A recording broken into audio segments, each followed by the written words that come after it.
વાત હવે આગળ કરીએ। દ્વારકામાં દબાણ હટાવ ઝુંબેશનો બીજો રાઉન્ડ પૂર્ણ થયો છે। ઇતિહાસમાં સૌથી મોટી દબાણ હટાવ ઝુંબેશ ચાલી 73.55 કરોડની 1.28 લાખ ચોરસ મીટર જગ્યા ખુલ્લી કરાઈ, જેમાં રહેણાંક, વાણિજ્ય અને ધાર્મિક મળીને કુલ 525 જેટલા દબાણ દૂર કરવામાં આવ્યા।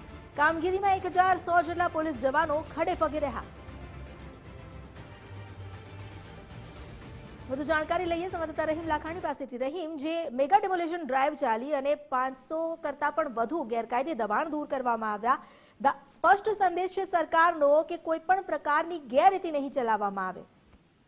અમિતા, ચોક્કસપણે જે રીતના બેટ દ્વારકા જે દરિયાઈ પટ્ટી વિસ્તારની અંદર મેગા ડિમોલેશન કરવામાં આવ્યું હતું, લગભગ 7 દિવસ સુધી આ ડિમોલેશનની કામગીરી છે તે યથાવત રહી હતી। જો આંકડાકીય માહિતી વાત કરીએ તો 73.55 કરોડ રૂપિયાની આ જમીન છે તે ખુલ્લી કરવામાં આવી છે। 1.28 લાખ ચોરસ મીટર કે જ્યાં ગેરકાયદેસર બાંધકામો ખડકી દેવામાં આવ્યા હતા તે દૂર કરવામાં આવ્યા છે। ટોટલ વાત કરીએ તો 525 જેટલા દબાણો દૂર કરવામાં આવ્યા છે, જેની અંદર રહેણાંક આવી જાય, વાણિજ્ય આવી જાય તે સાથે ધાર્મિક સ્થળો છે તે પણ દૂર કરવામાં આવ્યા હતા। પિરોટન ટાપુ છે કે જ્યાં લોકોને હાલ પ્રવેશ બંધી છે, ત્યાં પણ ગેરકાયદેસર બાંધકામો અને ધાર્મિક સ્થળો છે તેની દબાણ દૂર કરવાની કામગીરી કરવામાં આવી હતી।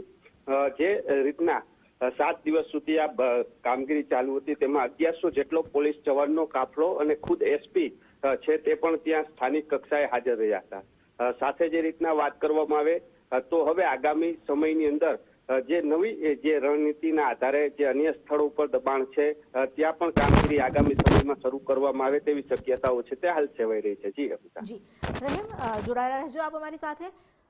હાલ તો સરકાર તરફથી આ કામગીરી કરવામાં આવી છે અને હજુ પણ જે પ્રકારે ગેરકાયદે દબાણો જો ખડકી દેવામાં આવ્યા છે તેને દૂર કરવા માટે કોઈ પણ